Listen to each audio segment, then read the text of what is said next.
ಒಂದಷ್ಟು ಜಮಾತ್ನವರು ಬೀದಿಗೆ ಬಂದು ಬೇಕಂತ ಗಲಾಟೆ ಮಾಡೋದು, ಬೇಕಂತ ತಾವು ಈ ರೂಲನ್ನು ವೈಲೇಟ್ ಮಾಡೋದು ಮಾಡುವಾಗ ನನ್ನ ಆತ್ಮೀಯ ಮಿತ್ರರಾಗಿರುವಂಥ ಒಬ್ಬ ಮುಸಲ್ಮಾನರಿಗೆ ಫೋನ್ ಮಾಡಿದೆ, ನಾನು ಯಾರಾದರೂ ಮಾತಾಡ್ರಿ, ನಾವೆಲ್ಲ ಒಳಗೆ ಕೂಡಾಕೊಂಡಿದ್ದೀವಿ ದೇಶ ಕಾಪಾಡಬೇಕು ಅಂತ, ಏನು ಮಾಡ್ಲಿಕ್ಕೆ ಹೊರಟಿದ್ದೀರಿ, ಮಾತಾಡಿ ಯಾರಾದರೂ ಅಂತಂದ್ರೆ ಏನಾದರೂ ಗೊತ್ತಾ ಅವರು? ಬೇಜಾರಿನ ಸಂಗತಿ ಏನು ಗೊತ್ತಾ, ಅವ್ರು ಕೊಂದ್ರು ಒಂದು ಪಾರ್ಟ್, ಅವ್ರ ತಂದೆ ತಾಯಿ ಅವಳ ಅಂತ್ಯ ಸಂಸ್ಕಾರಕ್ಕೆ ಅಂತ ಕಟ್ಟಿಗೆ ಬೇಕು ಅಂತ ಕೇಳಿದರೆ ಅಕ್ಕಪಕ್ಕದ ಮನೆಯವ್ರು ಕಟ್ಟಿಗೆ ಕೊಡಲಿಲ್ಲ ರೀ. ಮುಸಲ್ಮಾನರದೊಂದು ಪಾಲಿಸಿ ಇದೆ, ಒಬ್ಬರನ್ನ ಕೊಂದು 10 ಜನರನ್ನು ಹೆದರಿಸೋದು ಅಂತ. ನಮಗೊಂದು ಕೊಲೆ ಆದ ತಕ್ಷಣ ಹೆಂಗಾಗ್ಬಿಡುತ್ತೆ ಅಂತಂದ್ರೆ ಇನ್ನು 10 ಜನ ಟೆನ್ಷನ್ಗೆ ಬೀಳ್ತಾರೆ, ಇನ್ನು ಬಹಳ ಕಷ್ಟಪ್ಪ, ಇನ್ನು ನಾವು ಅಲ್ಲಿ ಇರೋದ್ಲಿಕ್ಕೆ ಆಗಲ್ಲ, ಬಿಟ್ಬಿಟ್ಟು ಹೋಗ್ಬಿಡಬೇಕು, ಅದು ಒಳ್ಳೇದು ಅಂತ ನಾವು ಅನ್ಕೊಳ್ತೀವಲ್ಲ. ಈ ಭಯವನ್ನು ನನಗೆ ಯಾಕೆ ಕಷ್ಟ ಗೊತ್ತೇನು? ನಾನು ಕಾಲೇಜಲ್ಲಿ ಓದ್ತಿರ್ಬೇಕಾದ್ರೆ ನನ್ನ ರೂಮ್ಮೇಟ್ ಒಬ್ಬ ಕಾಶ್ಮೀರಿ ಪಂಡಿತ್ ಆಗಿದ್ದ. ಅವನು ನಂಗೆ ಹೇಳಿದ ಕೆಲವು ಮಾತುಗಳನ್ನು ಇವತ್ತಿಗೂ ಜೀರ್ಣಿಸ್ಕೊಳ್ಳಿಕ್ಕಾಗಲ್ಲ. ಪಂಡಿತರ ತಾಕತ್ ಎಂಥದ್ದು ಅಂತಂದ್ರೆ ಪಾಂಡಿತ್ಯ ಬಹಳ ಚೆನ್ನಾಗಿರೋದ್ರಿಂದ ಇರೋ ಜಾಗವನ್ನು ಬಿಟ್ಟು ಇಡೀ ದೇಶದಲ್ಲಿ ಹಬ್ಬಿಕೊಂಡ್ರು, ಎಲ್ಲೆಲ್ಲಿ ಹೋದ್ರು ಅಲ್ಲಿ ಪ್ರಾಸ್ಪರಸ್ ಆಗಿ ಬೆಳೆದು ನಿಂತರು. ಯಾಕೆ ಅಂತಂದ್ರೆ ನಾನು ಪಂಡಿತ ಅಂತ ಯಾವನು ಹೇಳ್ಕೊಳ್ಳೋ ಧೈರ್ಯವಾಗಿರ್ತಿರ್ಲಿಲ್ಲ. ಆದರೆ ಅದೃಷ್ಟ ಏನು ಅಂತಂದ್ರೆ ಈ ದೇಶಕ್ಕೊಬ್ಬ ಸಮರ್ಥವಾದ ಪ್ರಧಾನಿ ಬಂದ. ಆ ಆರ್ಮಿಯವರು ಹಂಗಿಲ್ಲ. ಲಿತುಲ್ ಗೋಗೊಯ್ ನೆನಪಿದೆಯೇನು? ಕಲ್ಲು ಹೊಡಿತಾ ಇದ್ದವ್ರು ಎಲೆಕ್ಷನ್ ಟೈಮಲ್ಲಿ ಕಲ್ಲು ಹೊಡಿತಾ ಇದ್ರು ಅಂತ ನುಗ್ಗಿದ್ರು, ಕಲ್ಲು ಹೊಡೆಯೋನೊಬ್ಬನ ಎಳ್ಕೊಂಬಂದ್ರು. ಅವ್ನು ಹೊಡೆದಿಲ್ಲ, ಅವನನ್ನು ಸಾಯಿಸಲಿಲ್ಲ. ಕಾಶ್ಮೀರದಲ್ಲಿರುವಂಥ ಹಿಂದೂಗಳಿಗೆ ಒಂದು ವಿಶ್ವಾಸ ಏನಿತ್ತು ಅಂತಂದ್ರೆ ಮುಸಲ್ಮಾನರು ಎಲ್ಲರೂ ಕೆಟ್ಟವರಲ್ಲ ಅಂತ. ನಮಗಿದೆಯಲ್ಲ ಸೇಮ್ ಶುರುವಾಗೋದು ಹಿಂಗೆ, ಎಲ್ಲ ಮುಸಲ್ಮಾನರು ಕೆಟ್ಟವರಲ್ಲ ಅಂತಾನೆ ಶುರುವಾಗೋದು. ನಾನು ಪ್ರಾಮಾಣಿಕವಾಗಿ ಹೇಳ್ತೀನಿ ಮಿತ್ರರೇ, ನಾನು ಇದನ್ನು ತುಂಬ ತೀವ್ರವಾಗಿ ನಂಬ್ತೀನಿ, ಈಗಲೂ ನಂಬ್ತೀನಿ, ಎಲ್ಲ ಮುಸಲ್ಮಾನರು ಕೆಟ್ಟವರಲ್ಲ ಅಂತ. ಆದರೆ ನಂಗೆ ಭರವಸೆ ಕಳೆದೋಗಿದ್ದು ಯಾವಾಗ ಗೊತ್ತಾ?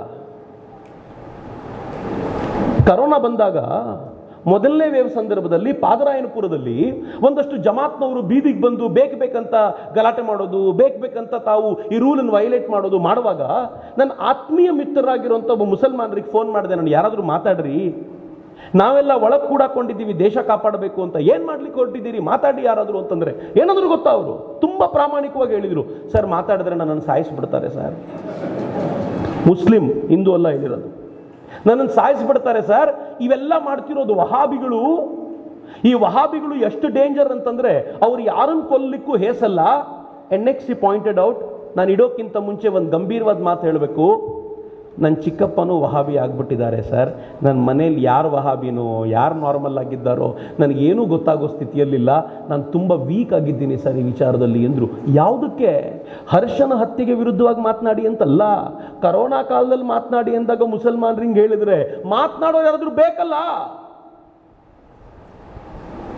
ಯಾರಾದರೂ ಹೇಳಬೇಕಲ್ಲ, ನೀವು ಅಯೋಗ್ಯರಿದ್ದೀರಿ, ನಿಮ್ಗೆ ಯೋಗ್ಯತೆ ಇಲ್ಲ, ನೀವು ನಾಲಾಯಕು ಅಂತ ಯಾರಾದರೂ ಹೇಳಬೇಕಲ್ಲ ಅವರಿಗೆ. ಆ ಹೇಳುವ ಕೆಲಸವನ್ನು ಯಾರು ಮಾಡಲಿಲ್ಲ ಅಂದರೆ ಅವ್ರು ತಾವು ಅಂದ್ಕೊಂಡಿದ್ದೆ ಸತ್ಯ ಅಂದ್ಕೊಳ್ತಾರೆ, ಅವ್ರ ಸಮಾಜ ಅಂತೂ ಮಾಡಲ್ಲ ಅನ್ನೋದು ಗೊತ್ತಾದ್ಮೇಲೆ ಮಾತನಾಡಬೇಕಾದಂಥ ಅನಿವಾರ್ಯತೆ ಸೃಷ್ಟಿಯಾಯಿತು ಮಿತ್ರ. ಎಲ್ಲಿವರೆಗೂ ಆಗೋಯ್ತು ಅಂತಂದರೆ ಅಲ್ಲಿನ ಪಂಡಿತರು ಕೂಡ ಹೀಗೆ ನಂಬ್ಕೊಂಡು ಕೂತಿದ್ರಲ್ಲ, ಮುಸಲ್ಮಾನರು ಎಲ್ಲರೂ ಕೆಟ್ಟವರಲ್ಲ ಅಂತ. ಆದರೆ ಅವ್ರಿಗೆ ಗೊತ್ತಾಗೋ ವೇಳೆಗೆ ತುಂಬ ತಡವಾಗಿತ್ತು. ಎಲ್ಲ ಮುಸಲ್ಮಾನರು ಕೆಟ್ಟವರು ಹೌದೋ ಇಲ್ವೋ, ನಮ್ಮ ಮನೆ ಪಕ್ಕದಲ್ಲಿರೋ ಮುಸಲ್ಮಾನನು ಡೇಂಜರ್ ಅಂತ ಗೊತ್ತಾಗೋ ವೇಳೆಗೆ ತುಂಬ ತಡವಾಗಿತ್ತು. ಎಲ್ಲಿವರೆಗೂ ಅಂತಂದರೆ ಸರ್ವಾನಂದ್ ಕೌಲ್ರನ್ನ ಹತ್ಯೆ ಮಾಡ್ತಾರೆ. ಸರ್ವಾನಂದ್ ಕೌಲ್ ಕಾಶ್ಮೀರದ ಒಬ್ಬ ಶ್ರೇಷ್ಠ ಕವಿ, ಪ್ರೇಮಿ ಅನ್ನೋ ಹೆಸರಲ್ಲೇ ಬರೀತಿದ್ರು ಅವ್ರದ್ದು ಕಾವ್ಯನಾಮ. ಅವ್ರು ಎಂಥ ಅದ್ಭುತವಾದ ವ್ಯಕ್ತಿ ಅಂತಂದರೆ ಕುರಾನನ್ನೂ ಕೂಡ ಕಾಶ್ಮೀರಿ ಭಾಷೆಗೆ ತರ್ಜುಮೆ ಮಾಡಿದ್ದಲ್ಲದೆ ಭಗವದ್ಗೀತೆಯನ್ನು ಅವ್ರ ಭಾಷೆಗಳಿಗೆ ಅನುವಾದ ಮಾಡಿಕೊಟ್ಟು ಅವ್ರು ಎಲ್ರಿಗೂ ಸಮನ್ವಯವಾದ ಚಿಂತನೆಯನ್ನು ಕೊಡುವಂಥ ಅಪರೂಪದ ವ್ಯಕ್ತಿಯಾಗಿದ್ದರು. ಒಂದಿನ ಇದ್ದಕ್ಕಿದ್ದಂತೆ ಅವ್ರ ಮನೆಗೆ ಬಂದರು. ಇವರು ಎಲ್ಲರೂ ಒಪ್ಪಿಕೊಳ್ಳುವಂಥ ವ್ಯಕ್ತಿ ಆಗಿದ್ದಿದ್ದರಿಂದಲೇ ಇವರ ಮನೆಯೊಳಗೆ ತುಂಬ ಜನ ಕಾಶ್ಮೀರಿ ಪಂಡಿತರು ಬಂದು ರಕ್ಷಣೆ ತಗೊಂಡಿರ್ತಿದ್ರು. ಯಾಕೆಂದ್ರೆ ಇವರನ್ನು ಯಾರು ಮುಟ್ಟಲ್ಲ, ಇವ್ರ ಮನೆಗೆ ಹೋದ್ರೆ ನಾವು ಸೇಫು ಅಂತ. ಇವ್ರ ಮನೆಗೆ ಬಂದು ನಡುರಾತ್ರಿಯಲ್ಲಿ ಅವರನ್ನ ಮತ್ತು ಅವ್ರ ಮಗನನ್ನು ಕರ್ಕೊಂಡೋಗಿ ಏನು ಮಾಡ್ತಾರೆ ಗೊತ್ತಾ? ಅವರ ಬಾಡಿಯನ್ನು ಮರಗಳಿಗೆ ನೇತಾಕ್ತಾರೆ, ಸಾಯಿಸಿ ಕೊಂದು ನೇತಾಕ್ತಾರೆ. ಅವರ ಬಾಡಿಯನ್ನು ರಿಕವರ್ ಮಾಡಿದಾಗ ಗೊತ್ತಾಯಿತು ಮೈ ಮೇಲಿನ ಯಾವ ಮೂಳೆಯಲ್ಲೂ ಜಾಯಿಂಟ್ ಹಂಗೆ ಉಳ್ಕೊಂಡಿರಲಿಲ್ಲ ಅಂತ. Can you imagine this? ಅವ್ರು ಹೇಳಿದ್ರಲ್ಲ ಫಿಲ್ಮಲ್ಲಿ ತೋರಿಸಿದ್ 1% ಅಂತ, 1% ಅದು ತೋರಿಸಿದ್ರಲ್ಲಿ ಜಾಯಿಂಟ್ ಮುರಿದಾಕಿದ್ದನ್ನು ತೋರಿಸ್ಲಿಕ್ಕೆ ಆಗಲಿಲ್ಲ ಅವರಿಗೆ. 1% ತೋರಿಸಿದ್ರಲ್ಲಿ ಅವ್ರನ್ನ ಕರ್ಕೊಂಡೋಗಿ ಯಾವ ತರದ ಟಾರ್ಚರ್ ಕೊಟ್ಟರು ಅಂತ ತೋರಿಸ್ಲಿಕ್ಕೆ ಆಗ್ಲಿಲ್ಲ ಅವ್ರಿಗೆ, ಸೋತರು ಅವರು ಅದರಲ್ಲಿ. ಆದ್ರೆ ಆಗಿದ್ದು ಮಾತ್ರ ನಿಜ. ಪ್ರೇಮಿಯನ್ನೇ ಯಾವಾಗ ಕೊಂದ್ರೋ ಆಗಲ್ಲಿರುವಂತ ಕಾಶ್ಮೀರಿ ಪಂಡಿತರಿಗೆ ಅನ್ನಿಸ್ತು ಇನ್ನು ನಮ್ಮನ್ನು ಉಳಿಸ್ತಾರ. ಲಸಾ ಕೌಲ್ ಅಂತ ಒಬ್ಬ ನರ್ಸ್ ಒಂದು ಹಾಸ್ಪಿಟಲ್ ಕೆಲಸ ಮಾಡ್ತಿದ್ಲು. ಆಕೆ ಅಲ್ಲೇ PG, ಮನೆ ಸ್ವಲ್ಪ ದೂರದಲ್ಲಿ ಪಕ್ಕದ ಡಿಸ್ಟ್ರಿಕ್ಟ್ ಅಲ್ಲಿ PGಯಲ್ಲಿ ಉಳ್ಕೊಳ್ತಿದ್ಲು ಪೇಯಿಂಗ್ ಗೆಸ್ಟ್ ಆಗಿ. ಆಕೆ ಹಾಸ್ಪಿಟ್ಲಿಗೆ ಬಂದು ಕೆಲಸ ಮಾಡಿ ಎಲ್ಲ ಹೋಗ್ತಿದ್ಲು. ಅವಳನ್ನು ಅಪಹರಣ ಮಾಡಲಾಯಿತು. ಅಪಹರಣ ಮಾಡಿ ತಂದೆ ತಾಯಿ ಟೆನ್ಷನ್, ಎಲ್ಲೋದ್ಲು ನಮ್ಮ ಮಗಳು. ಆವತ್ತಿನ ದಿನಗಳಲ್ಲಿ ಯಾರು ಅಪಹರಣ ಮಾಡಿದ್ರು ಡೆಡ್ ಬಾಡಿ 2-3 ದಿನದಲ್ಲಿ ವಾಪಸ್ ಬರ್ತಿತ್ತು. ನನ್ನ ಮಗಳದು ಡೆಡ್ ಬಾಡಿ ಬರುತ್ತೆ ಅಂತ ಕಾಯ್ಕೊಂಡಿರ್ಬೇಕಷ್ಟೇ, ಬೇರೆ ದಾರಿ ಇಲ್ಲ. 5 ದಿನಗಳಾದ್ಮೇಲೆ ಅವಳು ಡೆಡ್ ಬಾಡಿ ಬಂತು. ಆ ಡೆಡ್ ಬಾಡಿ ಹೆಂಗಿತ್ತು ಗೊತ್ತಾ? ಅವಳ ಮೇಲೆ ನಿರಂತರವಾಗಿ ರೇಪ್ ಆಗಿರುವಂಥ ಕುರುಹುಗಳಿದ್ವು. ಅವಳ ಮೈ ಮೇಲೆಲ್ಲ ಸುಟ್ಟ ಗಾಯಗಳಿದ್ದುವು. ಸತ್ತೋಗಿರುವಂಥ ಅವಳ ಹೆಣದ ಕುತ್ತಿಗೆಗೆ, ಅವಳ ಬಾಡಿಯ ಕುತ್ತಿಗೆಗೆ ಒಂದು ಚೀಟಿ ಬರೆದು ಹಾಕಿದ್ದು. ಅದರಲ್ಲಿ ಏನು ಬರೆದಿತ್ತು ಅಂತಂದರೆ, ಭಾರತದ ಚಾರಣಿಯಾಗಿದ್ದಂಥ ಇವಳನ್ನು ಕೊಲ್ಲಲಾಗಿದೆ ಅಂತ ಬರೆದಿತ್ತು. ಯಾರನ್ನಾದರೂ ಕೊಂದುಬಿಡಿ, ಭಾರತ ಸರ್ಕಾರದ ಪರವಾಗಿರುವಂಥ ಏಜೆಂಟು ಅಂತ ಹೇಳಿಬಿಟ್ರೆ ಯಾರೂ ಮಾತಾಡುವಂತಿಲ್ಲ. ಬೇಜಾರಿನ ಸಂಗತಿ ಏನು ಗೊತ್ತಾ? ಅವ್ರು ಕೊಂದ್ರು ಒಂದು ಪಾರ್ಟ್, ಅವ್ರ ತಂದೆ ತಾಯಿ ಅವಳ ಅಂತ್ಯ ಸಂಸ್ಕಾರಕ್ಕೆ ಅಂತ ಕಟ್ಟಿಗೆ ಬೇಕು ಅಂತ ಕೇಳಿದರೆ ಅಕ್ಕಪಕ್ಕದ ಮನೆಯವ್ರು ಕಟ್ಟಿಗೆ ಕೊಡಲಿಲ್ಲ ರೀ. ಹಾಗೆ ನಡೆಸ್ಕೊಂಡಿದ್ದು ಅವರನ್ನು. ಮತ್ತು ನಾವು ಹೇಳ್ತೀವಿ ಕಾಶ್ಮೀರದಲ್ಲಿ ಏನೂ ಆಗಲಿಲ್ಲ, ಆ ಕುರಿತಂತೆ ಮಾತನಾಡಬೇಡಿ ಅಂತ. ಗಿರಿಜಾ ಟಿಕ್ಕು ಕಥೆನವ್ರು ಹೇಳಿದರು. ಆ ಹೆಣ್ಮಗಳ ಕಥೆ ನೀವು ಪೂರ್ತಿ ಕೇಳಿದರೆ ಭಾಳ ದುಃಖ ಅನ್ಸುತ್ತೆ ನಿಮಗೆ. ಆ ಹೆಣ್ಮಗಳು ಒಂದು ಯೂನಿವರ್ಸಿಟಿಯಲ್ಲಿ ಲ್ಯಾಬ್ ಅಸಿಸ್ಟೆಂಟ್ ಆಗಿ ಕೆಲಸ ಮಾಡ್ತಿದ್ದವಳು. ಗಿರಿಜಾ ಟಿಕ್ಕು ಕೆಲಸ ಮಾಡ್ತಿದ್ದವಳು. ಎಲ್ಲ ಗಲಾಟೆಯ ನಂತರ ತಾನು ಜಮ್ಮುಗೆ ಬಂದು ಒಂದು ಭಾಗದಲ್ಲಿ ಉಳ್ಕೊಂಡ್ಲು, ಒಂದು ಟೆಂಟಲ್ಲಿ ಉಳ್ಕೊಂಡ್ಲು. ಟೆಂಟಲ್ಲಿ ಉಳ್ಕೊಂಡಾಗ ಇವಳು ಫ್ರೆಂಡ್ ಅವಳಿಗೆ ಕಾಲ್ ಮಾಡ್ತಾಳೆ, ನೋಡು ಈಗೆಲ್ಲ ಶಾಂತವಾಗಿದೆ, ತಣ್ಣಗಾಗೋಗಿದೆ, ಏನೂ ಪ್ರಾಬ್ಲಮ್ ಇಲ್ಲ, ನಿನಗೆ ಕೊಡಬೇಕಾಗಿರುವಂಥ ಒಂದು ಸ್ಯಾಲ್ರಿ ಚೆಕ್ ಇದೆಯಲ್ಲ ಅದನ್ನು ಬಂದು ಕಲೆಕ್ಟ್ ಮಾಡ್ಕೊಂಡು ಹೋಗು, ಏನೂ ಪ್ರಾಬ್ಲಮ್ ಇಲ್ಲ ಈಗ ಅಂತ ಫೋನ್ ಮಾಡ್ತಾಳೆ ಬೇಕಂತ. ಇವಳು ಧೈರ್ಯವಾಗಿ ಸ್ಯಾಲ್ರಿ ಚೆಕ್ ಅನ್ನ ಕಲೆಕ್ಟ್ ಮಾಡಿಕೊಂಡು ವಾಪಸ್ ಬರಬೇಕಾದ್ರೆ, ಇವಳು ಸ್ಯಾಲ್ರಿ ಚೆಕ್ ಕಲೆಕ್ಟ್ ಮಾಡಿದ್ದಾಳೆ ಅಂತ ಇವಳ ಜೊತೆಯಲ್ಲೇ ಕೆಲಸ ಮಾಡ್ತಿದ್ದ ಇವಳ ಸಹೋದ್ಯೋಗಿ ಭಯೋತ್ಪಾದಕರಿಗೆ ತಿಳಿಸ್ತಾನೆ. ಅವನು ಜೊತೆಯಲ್ಲಿ ಸೇರ್ಕೊಂಡು ಕಾರಲ್ಲಿ ಬರ್ತಾರೆ. ಬಸ್ಸಲ್ಲಿ ಹೋಗ್ತಿದ್ದಂತ ಈ ಬಸ್ಸನ್ನು ನಿಲ್ಲಿಸಿ ಅವಳ ನಡು ರಸ್ತೆಯಲ್ಲೇ ಕೆಳಗಿಳಿಸಿ ಕರ್ಕೊಂಡು ಹೋಗ್ತಾರೆ. ಸಾಮೂಹಿಕ ಅತ್ಯಾಚಾರ ಮಾಡಲಾಗತ್ತೆ, ಅವಳ ಸಹೋದ್ಯೋಗಿಯೂ ಸೇರಿದಂತೆ. ಅವನು ಅದರಲ್ಲಿ ಇನ್ವಾಲ್ವ್ಮೆಂಟ್ ಇದೆ. ಕೊನೆಗೆ ಯಂತ್ರ ಯಾವುದು ಕೊಯ್ಯುತ್ತೋ, ಮರ ಕೊಯ್ಯುವ ಯಂತ್ರಕ್ಕೆ ಅವಳನ್ನು ಹಾಕಿ ಸೀಳಿ ಬಿಸಾಕ್ಬಿಡ್ಲಾಗುತ್ತೆ. ಎಷ್ಟು ಜನರ ಉದಾಹರಣೆ ಬೇಕು?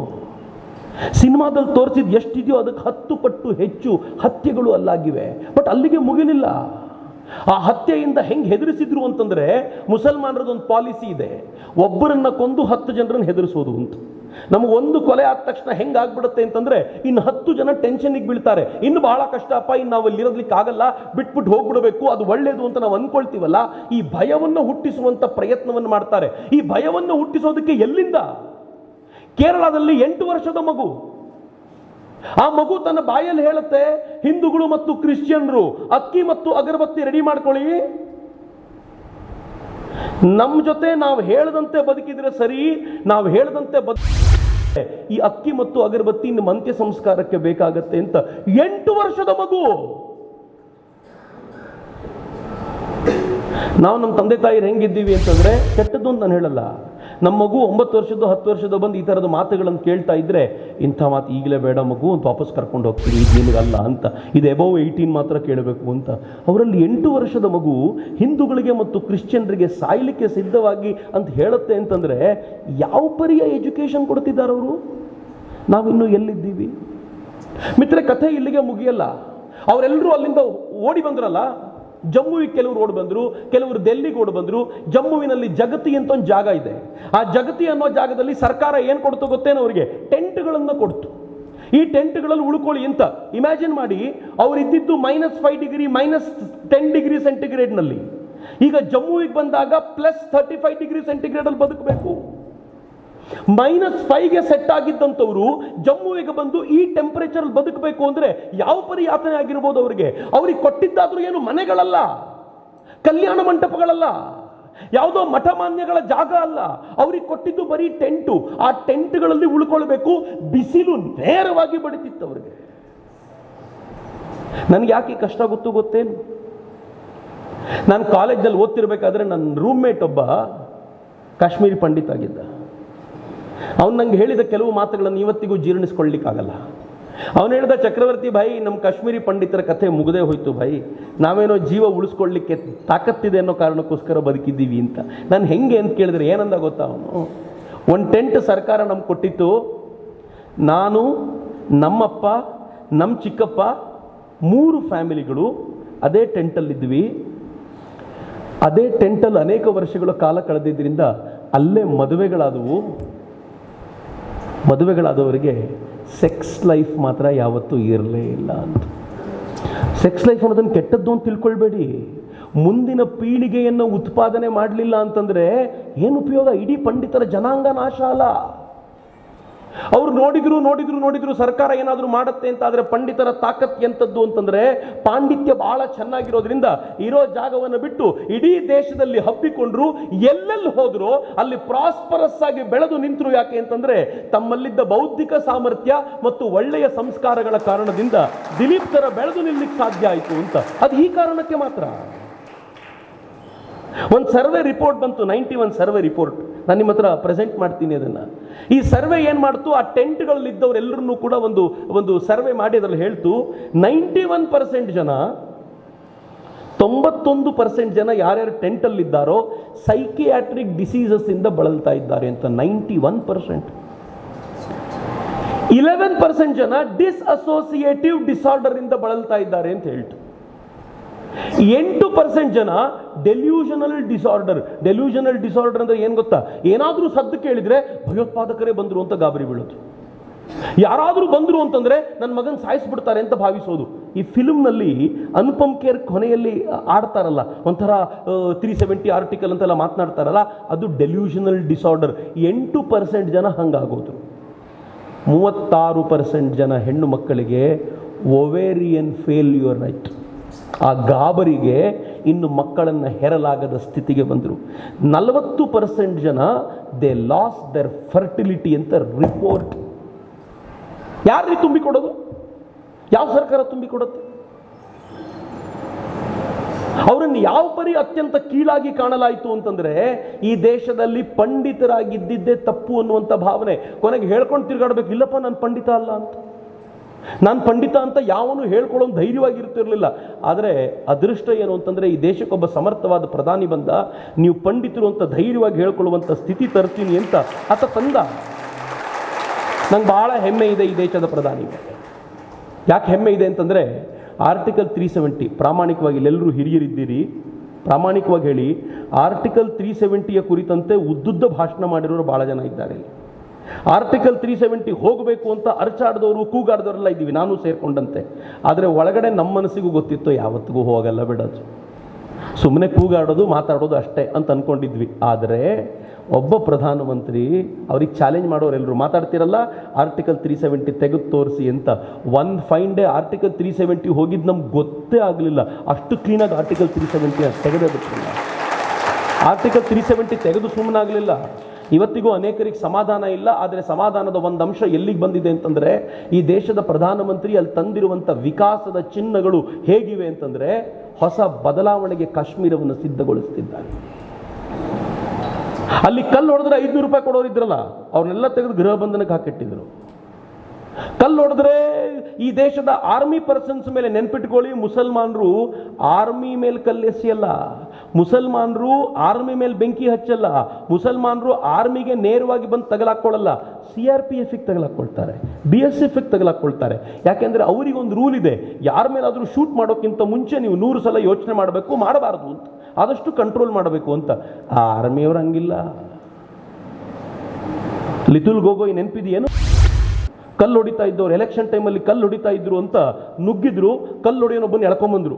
ಅವ್ನು ಹೊಡೆದಿಲ್ಲ, ಅವನನ್ನು ಸಾಯಿಸ್ಲಿಲ್ಲ, ಅವನನ್ನು ತನ್ನ ಜೀಪಿಗೆ ಕಟ್ಬಿಟ್ಟು ಯಾರ್ಯಾರು ಹೊಡಿತೀರೋ ಹೊಡಿರಿ ಬನ್ರಪ್ಪ ಅಂತ ಜೀಪನ ಅವ್ರ ಮಧ್ಯೆ ತಗೊಂಡೋದ್ರು, ಒಬ್ಬನು ಹೊಡೆದಿಲ್ಲಲ್ಲ. ಆರ್ಮಿನ ಕಂಡ್ರೆ ಈ ಕಾರಣಕ್ಕೆ ಹೆದರ್ತಾರಲ್ಲಿ ಜನ.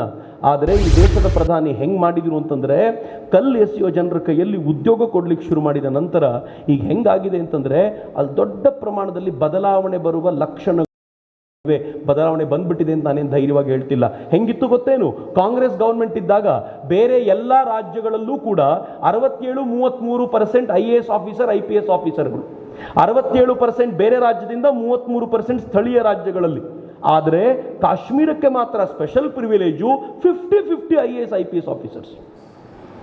ಮೊನ್ನೆ ಚೇಂಜ್ ಮಾಡಿದ್ದಾರೆ ನರೇಂದ್ರ ಮೋದಿ, ಮತ್ತೆ 67-33 ತಂದು ನಿಲ್ಲಿಸಿ ಬೇರೆ ಕಡೆಯವರು ಇಲ್ಲಿ IAS ಆಫೀಸರ್ಗಳು ಬರ್ತಾರೆ, ಹೀಗಾಗಿ ಪ್ರಾಜೆಕ್ಟ್ಗಳು ನಡೀತವೆ ಅಂತ ಹೇಳಿದ್ರ ಪರಿಣಾಮವಾಗಿ ಇವತ್ತು ಎಷ್ಟು ಪ್ರಾಜೆಕ್ಟ್ಗಳು ವರ್ಕ್ ಆಗ್ತಿವೆ ಅಂತಂದ್ರೆ, ನರೇಂದ್ರ ಮೋದಿ ಬಂದ ಆರಂಭದ ದಿನಗಳಲ್ಲಿ 9,000 ಪ್ರಾಜೆಕ್ಟ್ಗಳು ಇಯರ್ಲಿ ವರ್ಕೌಟ್ ಆಗಿದ್ರೆ 44,000 ಪ್ರಾಜೆಕ್ಟ್ಗಳು ಕಳೆದ ಬಾರಿ ಕಂಪ್ಲೀಟ್ ಆಗಿವೆ. ಅದು ಹೊಸ ಬದಲಾವಣೆ ಬರ್ತಿರೋದು ಕಾಶ್ಮೀರದಲ್ಲಿ. ಇವತ್ತು ಕಾಶ್ಮೀರ ಹೇಗಾಗೋಗಿದೆ ಅಂತಂದ್ರೆ ಸುಲಭಕ್ಕಿಲ್ಲ. ಕಾಶ್ಮೀರದ ನದಿಯ ನೀರಿಗೆ ಅಣೆಕಟ್ಟನ್ನು ಕಟ್ಟಿ ಪಾಕಿಸ್ತಾನಕ್ಕೆ ಒಂದು ಎಚ್ಚರಿಕೆ ಕೊಡ್ತಾ ಇದ್ದೀವಿ ನಾವು, ಜಗತ್ತಿಗೆ ಹೇಳೋದೇನು ಹೈಡ್ರೋ ಪವರ್ ಪ್ರೊಡಕ್ಷನ್ ಅಂತ. ಆದರೆ ನಮ್ಮ ಉದ್ದೇಶ ತುಂಬಾ ಸ್ಪಷ್ಟವಾಗಿದೆ, ಅಗತ್ಯ ಬಿದ್ದಾಗ ನೀರನ್ನ ಹೆಚ್ಚು ಹರಿಸುವ ಅಥವಾ ನೀರನ್ನ ಕಂಪ್ಲೀಟ್ ಆಗಿ ಸ್ಟಾಪ್ ಮಾಡುವ ತಾಕತ್ತನ್ನ ನಮ್ಮ ಹತ್ರ ಉಳಿಸ್ಕೊಳ್ತೀವಿ ಅಂತ ಹೇಳುವಂತ ವಾತಾವರಣನ ಇವತ್ತು ದೇಶ ನಿರ್ಮಾಣ ಮಾಡಿದೆ.